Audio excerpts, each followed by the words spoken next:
Bueno, ¿me escuchan bien? Perfecto, Nicole. Ok. Bueno, Víctor Vera es doctor en ciencias por la Universidad de San Pablo, Brasil, en restauración de ecosistemas forestales. También es magíster en ciencias ambientales y políticas públicas por la Universidad Nacional de Asunción, Paraguay, y biólogo por UNED, Brasil. Actualmente trabaja como coordinador para Paraguay del Tropical Forest Alliance, TFA, y es consultor senior en temas relacionados con el manejo responsable de recursos naturales, conservación de biodiversidad y proyectos de desarrollo. Ha trabajado con instituciones internacionales como el Fondo Mundial para el Medio Ambiente, el Banco Mundial y el Banco Interamericano de Desarrollo en cuestiones socioambientales, y trabajó para diversos organismos internacionales como la UNED, FAO, PNUD, BM y BIT. Además es auditor de la certificación forestal en el esquema del Forest Stewardship Council, y también es autor de libros, manuales y artículos relacionados con la conservación y el uso sostenible de los recursos naturales. Tiene roles importantes en organizaciones como la Comisión de Educación y Comunicación de la Unión Mundial para la Conservación de la Naturaleza, la SEC-UICN, y la Comisión Mundial de Áreas Protegidas de la UICN. Es docente en varias instituciones de enseñanza superior en temas relacionados con ecología, gestión ambiental, conservación de biodiversidad y restauración ecológica. Además, ha desempeñado roles clave en proyectos y organizaciones relacionadas con la conservación ambiental en Paraguay y ha recibido reconocimientos por su trabajo, incluyendo el Premio Nacional de Ciencias y el Wiley Award, y muchas otras menciones destacadas que no se pudieron, que no supieron comentar aquí en esta pequeña mi resumen trayectoria de profesional.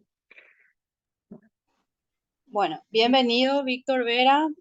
Muchísimas gracias por tu tiempo, por tu predisposición y bueno, te queremos escuchar y saber más de vos.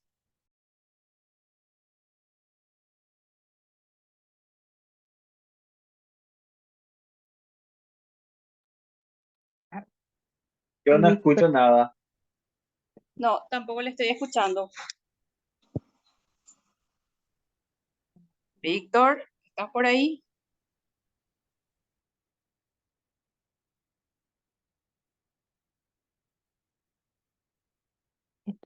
Su micrófono está apagado. Curi, no sé si podrías encender vos desde, ya que tenés el mando de anfitrión, creo que. Sí, pero Ahí te vemos, Víctor. No te escuchamos nomás.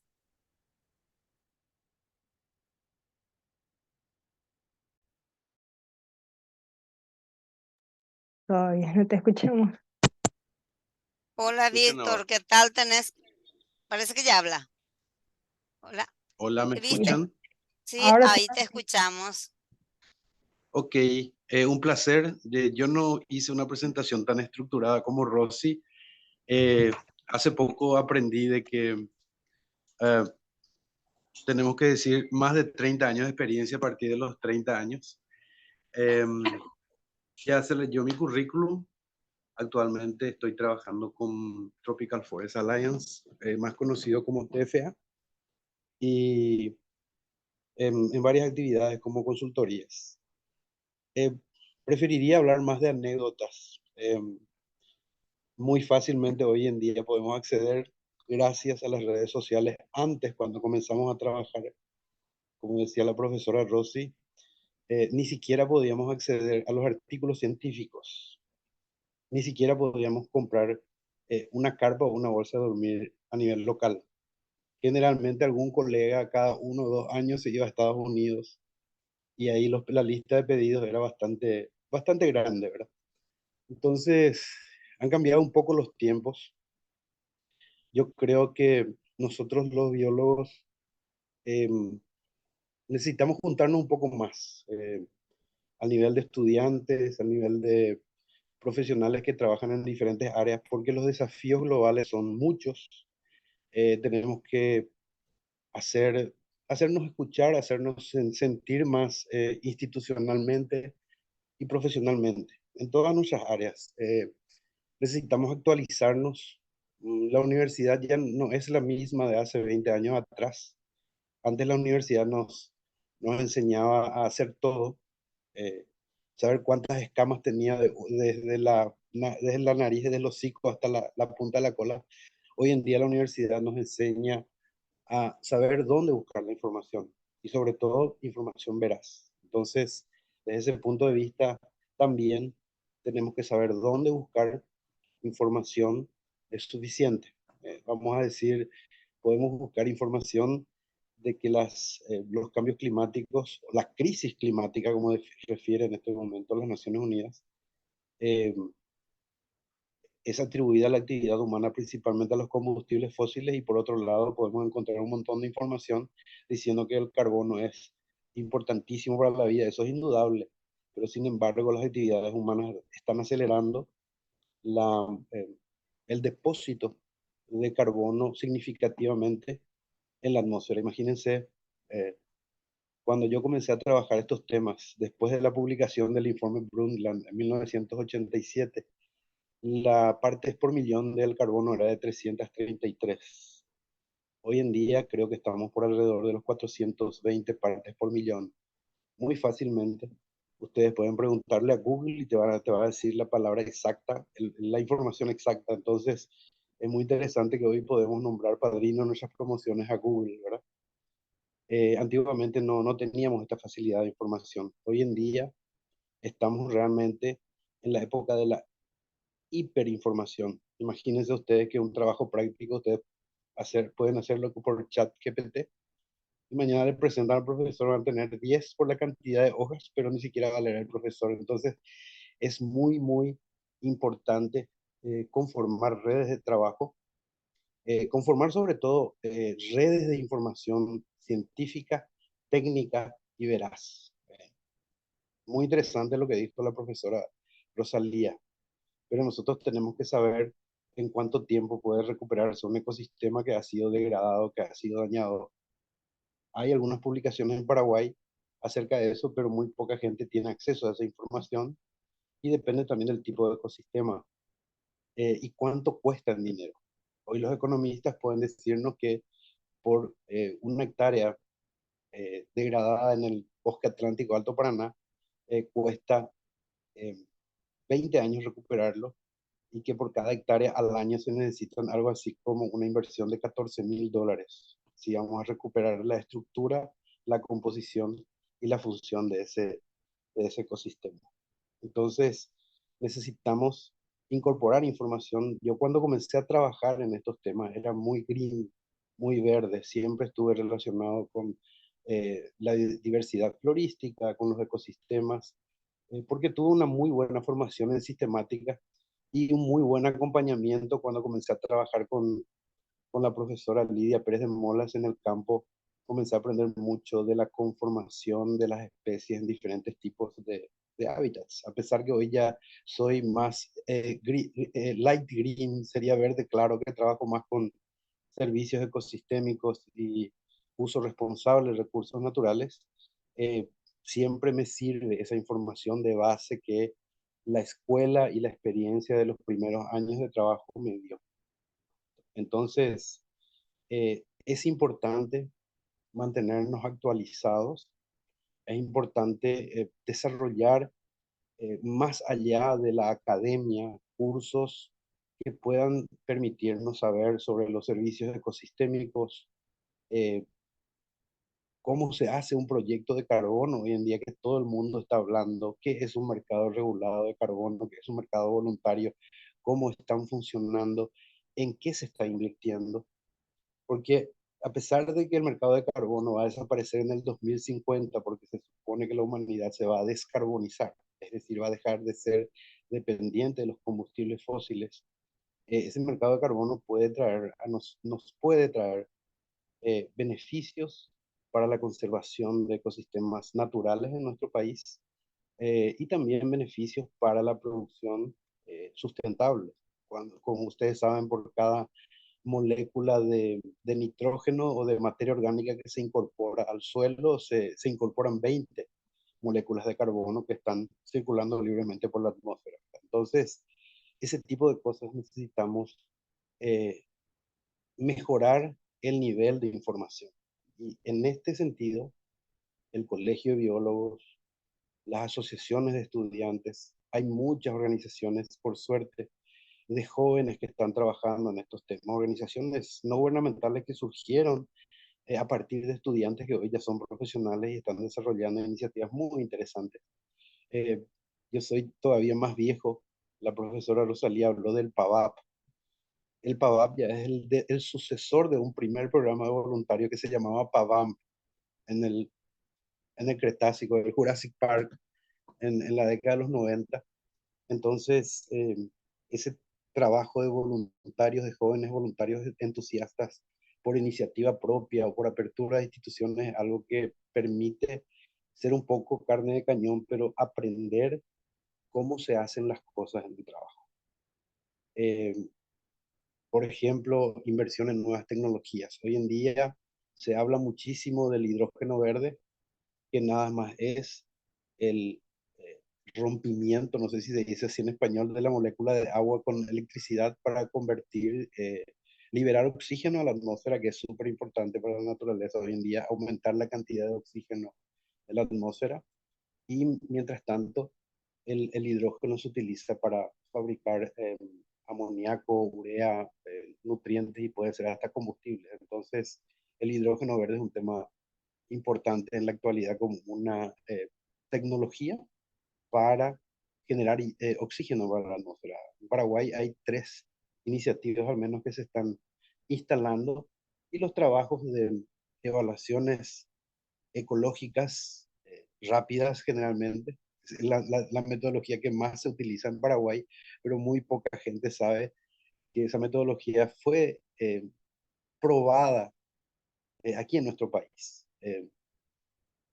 Entonces, desarrollar estos estudios de base en términos ambientales, ser capaz de generar información, ya lo dijo la profesora Rosalía, es muy importante.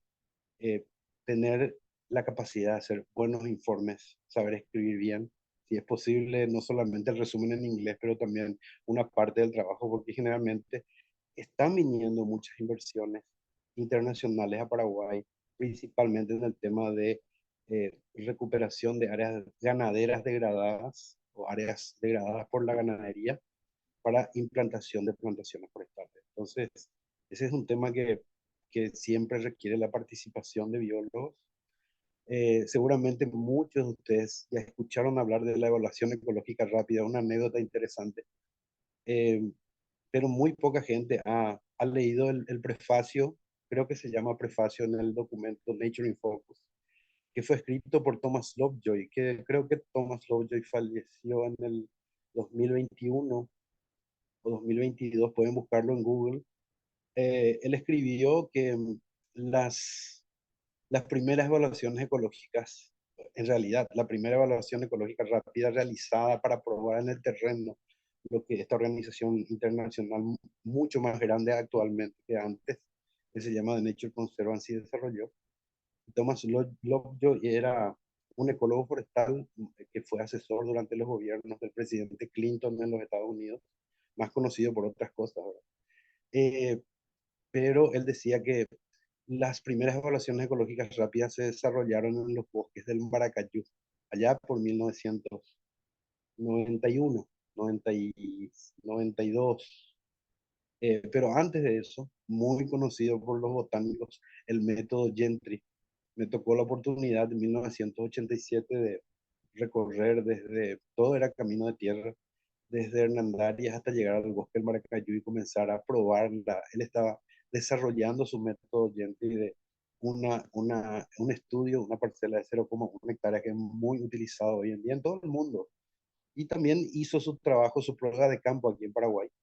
Es muy interesante, es admirable a pesar de que ahora la tecnología, vos podés sacar una foto de una cicata, de una especie en el bosque o en cualquier ecosistema y le envías al especialista una foto por WhatsApp y es capaz de identificar. Este señor era capaz de identificar las ecicatas en los herbarios que estaban tratados con hipoclorito de mercurio y con otras sustancias químicas para preservar los ejemplares y él era capaz de discriminar la especie por el olor mismo tratado.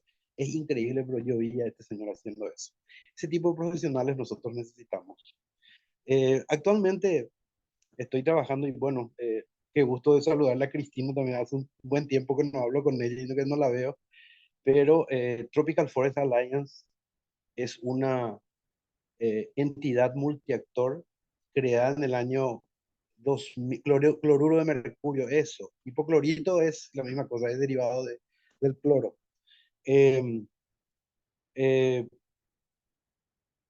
Fue creada en el año 2012 en Río más 20, como ustedes saben. En 1992 todo el mundo se comprometió a hacer algo y hasta este momento todavía no hemos avanzado y seguimos perdiendo biodiversidad, seguimos teniendo los cambios climáticos y el cambio, la extinción de la biodiversidad que dejaron de ser cambios. Y el 5 de junio de este año, el secretario general de Naciones Unidas, Antonio Guterres, está muy de moda en estos días por la Asamblea de las Naciones Unidas en Nueva York, eh, paseándose con los presidentes más significativos, más conspicuos del planeta, a quienes todos conocemos. Él decía el 5 de junio de este año que ya no estamos viviendo la época del cambio climático, ni el cambio en la biodiversidad, ni el cambio en la contaminación, sino que estamos viviendo en las tres crisis planetarias. Y el 5 de junio eso fue en 2022. El 5 de junio del 2023, él dijo de que así como estamos yendo con estas tres crisis planetarias, nos estamos dirigiendo por una, ¿cómo era que dijo? Una eh, autopista directo al infierno. O sea que esto que estamos viendo, que esta semana vamos a tener 43 grados el fin de semana por una ola de calor fantástica que se está eh, perfilando aquí sobre el cono sur de Sudamérica, son realmente evidencias de un cambio sin precedentes en el clima, en el sistema climático mundial, que es un poco más viejo que yo. El sistema climático mundial tiene 3.000 millones de años y nosotros estamos acelerando eh, después de la Segunda Guerra Mundial, que en 73 años, 78 años, si consideramos 1945 ahora, estos cambios brutales de todo el sistema planetario, de toda la biosfera, que algunos científicos llaman homogoceno o antropoceno, una nueva era geológica, así como en mi cabeza, estamos cambiando toda la corteza de la superficie terrestre, incluyendo la hidrosfera y la atmósfera. Entonces, tenemos que actualizarnos, tenemos que unirnos más, tenemos que formar redes de trabajo para hacer este tipo de cosas. Nosotros en el Tropical Forest Alliance, como aquí en Paraguay, eh, la ley permite el cambio de uso de la tierra, a pesar de que aquí la gente no quiere, la palabra deforestación está prescripta, pero para nosotros los biólogos, la transformación, la conversión de la cobertura natural continúa llamándose pérdida de hábitat y muchas especies, si no todas, de nuestro país estarían con algún grado de amenaza, principalmente aquellas especies eh, que son que están en el tope de la cadena alimentaria, los predadores grandes, las aves grandes, están en un peligro crítico, de, en un peligro bastante importante en términos de continuidad en el largo plazo. Entonces, desde mi punto de vista, creo que nosotros, los biólogos, a pesar de que estamos agremiados en colegio, en grupos, en asociaciones de docentes, seguramente, asociaciones de estudiantes, aprovecho para decir de que en 1992 fui nombrado el primer miembro honorario de la Asociación de Estudiantes del Paraguay. Creo que en el año 2006 o 2007 estuve en FACEN festejando el Día del Biólogo y estuve recordando con un grupo de jóvenes entusiastas que organizaron en aquella oportunidad la Semana del Biólogo también. Estuvimos recordando que ahora ya los estudiantes que me nominaron como miembro profesional de la AEBP ya son todos grandes, algunos ya están todos retirados, jubilados, otros viven en el exterior, pero la mayoría sigue trabajando, pero es muy interesante contar un poco de esa anécdota también. Nosotros en el Tropical Forest Alliance estamos promoviendo incentivos para conservar los bosques. Sabemos que nuestro presupuesto, y nadie protesta que desde que se creó la SEAM en el año 2000 y desde que se transformó en Ministerio del Ambiente en el año 2019, el monto asignado en el presupuesto general de gastos de la nación nunca aumenta, siempre se mantiene igual y nadie protesta por eso. Y el MADES hoy en día tiene algo así como 8 o 9 convenios internacionales que gestionan y muy uh, reducidos recursos y políticas que no incentivan la participación de los profesionales. Muchos profesionales se jubilan hastiados de que nunca le dieron el suficiente apoyo institucional para ejercer su función. Muchos biólogos entre ellos. Entonces, son varios desafíos que nosotros tenemos que hacer. Tenemos que comenzar a juntarnos y tenemos que incidir necesariamente en las políticas públicas, porque si no, eh, nuestro sistema productivo, que no es nada sostenible y que es de muy buena calidad, eso tenemos que decirlo, corre el riesgo de ser vendido como residuos, como afrecho o como menudencias, y si ustedes quieren llamarlo, como churas en el mercado internacional, porque los mercados se hacen cada vez más exigentes. Solamente por decir un ejemplo, en China, la marca de automóvil uh, más comprado, más adquirido por los chinos que mejoraron su nivel adquisitivo, es de una marca famosa de Alemania, que no es ni Mercedes ni Audi.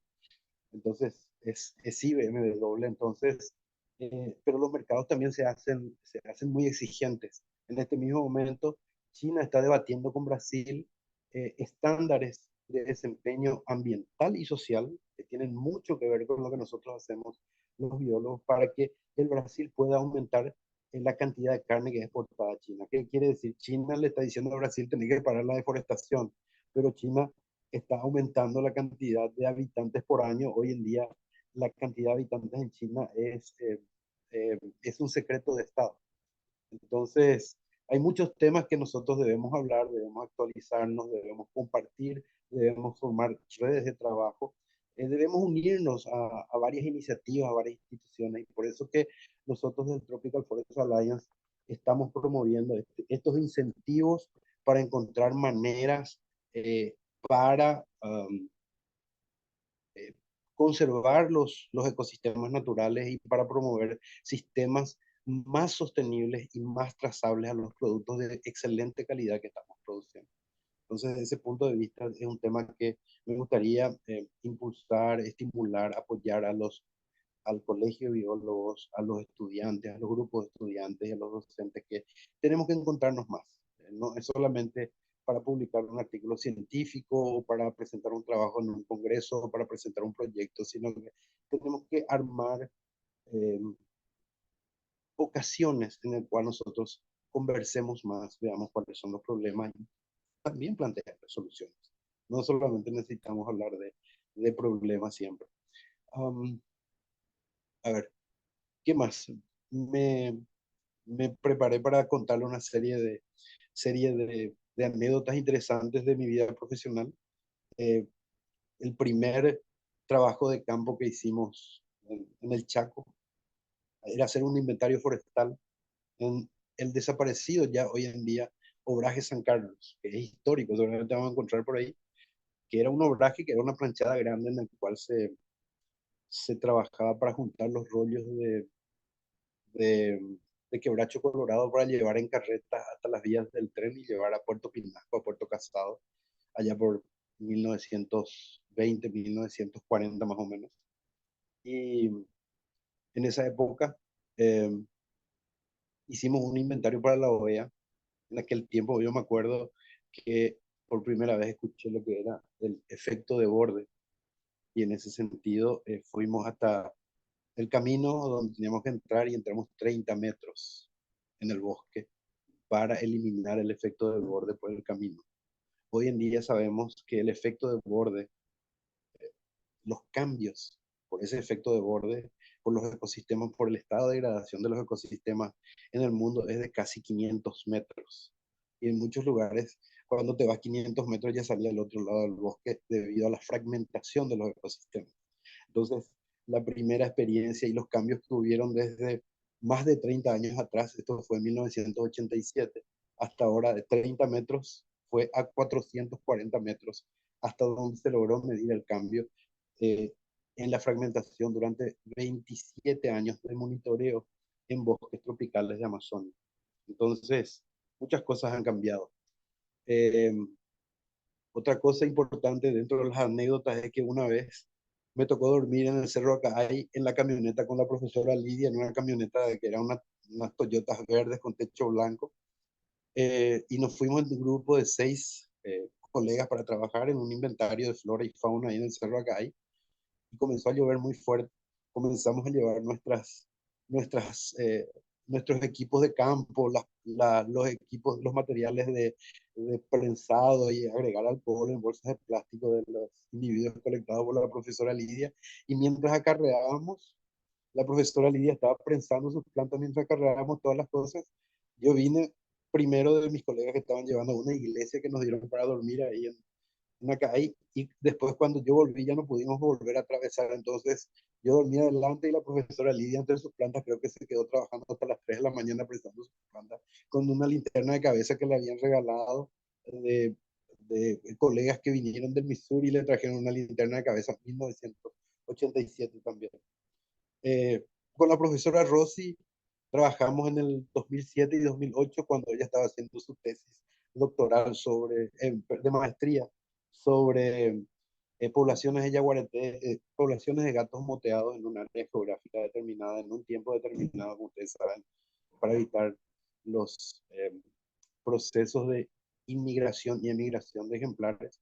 Entonces hicimos creo que fue uno de los primeros trabajos de ese tipo, usando cámaras trampas para determinar tamaño poblacional de yaguaretes, y eh, muy interesante el trabajo. Lastimosamente no pude participar en la presentación y la defensa de tesis de la profesora, pero una anécdota más de la vida. Y la última que siempre me acuerdo es que el cuento que la única vez que dormí entre dos hombres fue en Bolivia, cuando una camioneta se nos descompuso y tuvimos que caminar en 13 horas y media, 36 kilómetros y medio, y tuvimos que dejar a uno de los colegas en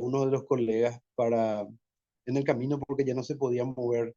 Nos dormimos desde las 3 de la mañana hasta las 6:30 de la mañana del otro día, el colega, pues dormimos bajo la lluvia, debajo de un zapirangue, ya en el Chaco serrano precordillerano de Bolivia, y tuvimos que caminar 36 kilómetros y medio, llegando a las 11 de la mañana al último poblado que se llamaba Coyuibe en 1994, volviendo de un viaje de compartir la experiencia de lo que fue el primer plan estratégico del SINACIP en Paraguay.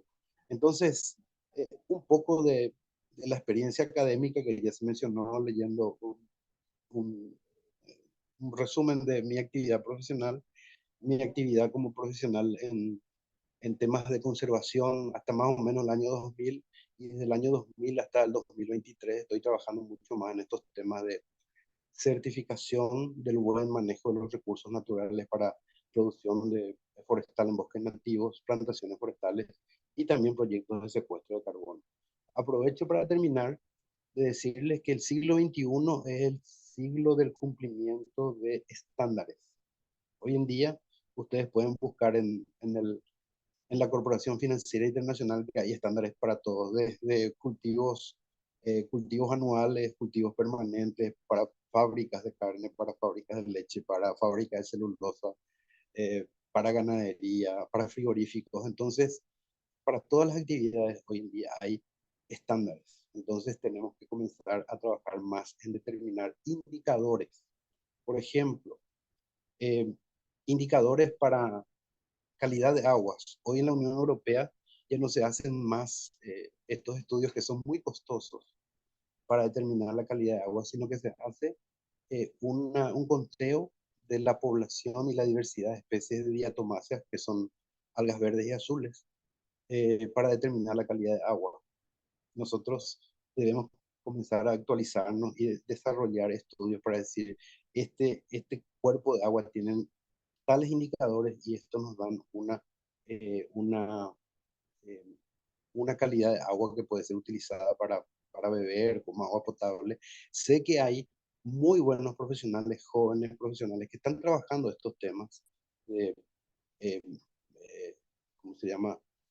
Mesofauna, microfauna en cuerpos de agua, entonces necesitamos desarrollar estudios más completos en diferentes regiones, en diferentes sistemas acuáticos de nuestro país, porque sabemos que los cambios del clima inciden directamente en la disponibilidad de la cantidad y la calidad de agua. Entonces, desarrollar indicadores de buen manejo o indicadores de degradación también sirven, pero con los trabajos de investigación creo que esos son temas importantes en la formación, en la capacitación, en la actualización y en la gestión de los profesionales biólogos. Bueno, no quiero aburrirles con más historias.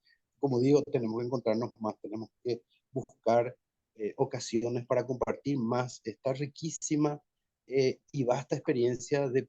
Somos muy pocos profesionales biólogos en Paraguay. Yo creo que no alcanzamos los 300, si es que pasamos de los 250. Como somos tan pocos, es mucho más fácil encontrarnos entre pocos que encontrarnos entre muchos. Fomento la iniciativa del colegio de biólogos. Agradezco la oportunidad de compartir un poquito con ustedes y hay muchas más anécdotas que contar, muchas más historias y también compartir un poco también de qué tipo de, de trabajo podemos o debemos de ir desarrollando nosotros los biólogos y la necesidad que tiene nuestro país de contar con información de calidad, altos valores de conservación, áreas clave para la biodiversidad, estudios sobre áreas clave para la biodiversidad, eh, los sitios donde todavía ocurren especies, poblaciones de especies importantes que no, que no se que no se extingan, alianzas para la extinción cero, por ejemplo. Son cosas que tenemos que ir trabajando y estudiando. Les agradezco mucho y estoy disponible para preguntas. Bueno, muchísimas gracias, Víctor. Muy interesante toda tu experiencia, tus anécdotas. Y bueno, abro acá por si ya hay algún comentario, pregunta que quieran hacerle.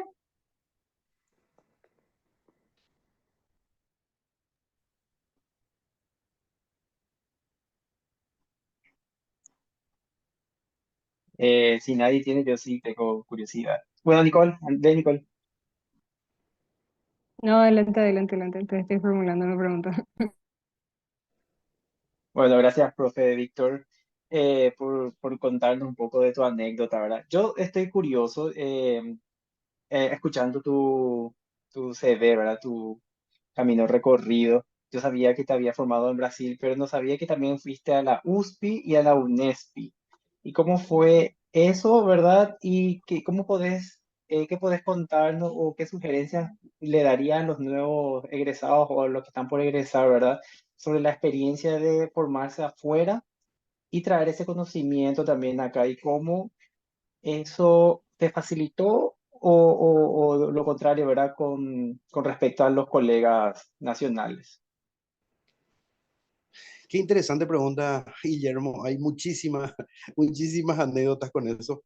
Yo me fui a Brasil a estudiar porque no sabía que existía una carrera de biología en Paraguay. Y siempre, desde niño, cuando me iba a pasar las vacaciones en el Chaco, en el campo de mi abuelo, me llamaba la atención el que florecían los caraguatá y las palmas en diciembre, güey.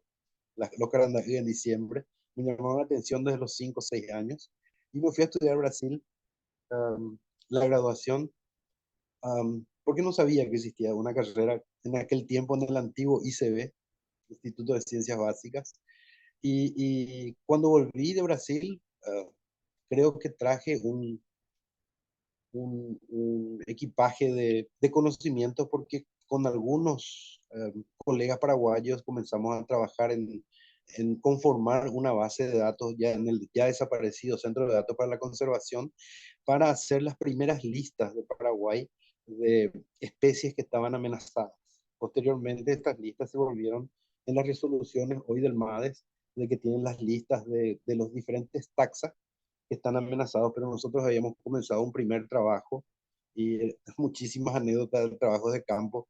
En aquel tiempo no había hielo, teníamos que llevar hielos de Asunción y los primeros días tomábamos tereré con agua fría y después porque generalmente como era tan difícil de acceder a los sitios remotos, cuando nos íbamos a los sitios remotos teníamos que pasar 2 o 3 semanas como mínimo para generar información y traer esa información. Entonces, sí, ha servido muchísimo el bagaje de conocimientos que yo traje de Brasil y también la complementación de los diferentes colegas de diferentes instituciones con quienes trabajábamos en aquella época para relevar información de primera mano que después derivaron de lo que fue las famosas evaluaciones ecológicas rápidas aquí en Paraguay. Es profusamente conocida y es utilizada incluso en las resoluciones. Se habla de que por lo menos se tiene que hacer una evaluación ecológica rápida. Entonces sí, sirvió mucho traer conocimientos y compartir los conocimientos de los colegas paraguayos, principalmente de, de, los, de la conformación, de los nombres comunes de las especies, de plantas, de animales, aprender un poco y después saber que el guaraní es el tercer idioma en importancia en la nomenclatura científica y muy poca gente sabe. Son cosas que tenemos que valorar los biólogos. Entonces, la primera pregunta de cómo me fui allá y cómo, cómo me sirvió para trabajar a mí, gracias al destino, digamos, el centro de datos fue conformado, comenzó a funcionar en lo que hoy es el Museo Nacional de Historia Natural. Vamos a resaltar nuevamente lo mencionado por la profesora Rosalía y el trabajo en conjunto con los colegas en aquel entonces el museo se llamaba Inventario Biológico Nacional, con los colegas y con la profesora Lidia que trabajamos en el tema de vegetación. Conmigo, los otros colegas trabajaban con los ornitólogos del museo, con los mastozoólogos del museo, Isabel Gamarra de Fox, Mamila, que seguramente muchos de ustedes tuvieron como profesora, que fuimos compañeros, somos tan viejos que no tenemos que decir eso, más de 30 años de experiencia, que somos parte de la primera promoción de la primera maestría de la Universidad Nacional de Asunción. A ese nivel estamos. Entonces también formamos un círculo de trabajo y un círculo de amistades, ¿verdad? Muy importante que hasta hoy día nos volvemos a encontrar y a rememorar los primeros trabajos de campo en aquel entonces, ¿verdad? Y sí, era mucho más difícil trabajar que ahora.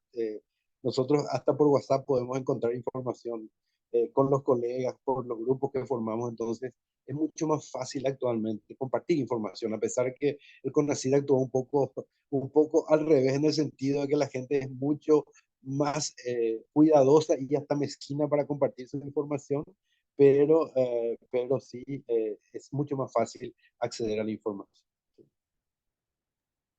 Gracias, Víctor. Gracias. ¿Alguien más? Nicole, no sé si vos tenías algo que decir. No, sí, sí, sí. Teniendo en cuenta todo esto de la crisis ambiental, la crisis climática, yo quisiera preguntarte cuál sería, o sea, cuál consideras que sería teniendo todas las cosas que tenemos por hacer pendientes y demás, ¿cuál sería el paso principal acá en el país, digamos, de parte de las organizaciones, de parte de los jóvenes, de parte de todos los que estamos trabajando por el cambio climático? ¿Cuál sería para vos el principal paso que debemos seguir ahora, actualmente? Sí, a Gracias. grandes rasgos. Esa es la Me pregunta da del curiosidad. millón. Esa es Sí, la pregunta del millón y creo que tenemos que tener la capacidad de incidir en las políticas públicas. Porque hoy en día yo les puedo asegurar que existen, y se acaba de conformar un fondo, un nuevo, no un fondo, un nuevo fondo, sino que en el marco del GEF se acaba de conformar una nueva iniciativa para fomentar la conservación de la biodiversidad. La desaparición de la biodiversidad es algo que nosotros tenemos que defender muy fuertemente porque de la biodiversidad depende la atmósfera, de la biodiversidad depende la producción de la biodiversidad, depende la fotosíntesis. Entonces, ese es el tema que nosotros debemos atacar. Tenemos que formar una fuerza social muy importante para trabajar en las políticas públicas de revertir la situación del cambio de uso de la tierra o de la pérdida de hábitats que nosotros estamos planteando, ¿verdad? Como biólogos, porque dependemos de la biodiversidad para el agua en el Chaco. dependemos de la biodiversidad para mantener la calidad de agua para nuestras represas. Entonces, ese es el tema central en el cual tenemos que trabajar todos. Incentivos hay, pero tenemos que promover discusión con base a información científica y técnica, porque hay una intensa campaña de desinformación de gremios principalmente interesados porque tienen problemas de déficit ambiental, tienen problemas de claridad en la tendencia de la Tierra. Entonces hay una campaña muy fuerte en términos de hasta los proyectos de carbono. La gente está negando el cambio climático, cosa que es indudable que la actividad humana incide en este cambio global. Y les invito a la actualización del Instituto de Resiliencia de Estocolmo. Ahí está publicado en LinkedIn en el 2023, cómo nosotros hemos pasado de los 9, hemos sobrepasado 6 de los 9 límites planetarios. Entonces es un problema, es un dilema en el cual tenemos que actuar antes que se extinga todo, se extingan todos las especies que están previstas por IPBES, que desaparezcan más de 1 millón de especies hasta la mitad del siglo XXI. Entonces, la extinción de la biodiversidad es el tema que nosotros tenemos que trabajar. Muchísimas gracias. Gracias. Quiero cerrar aquí agradeciéndote, Víctor, en honor también a tu tiempo, al tiempo de la profe Cristina. Y bueno, hay mucho seguramente todavía para hablar y en algún momento habrá más espacios para hacerlo. Muchísimas gracias.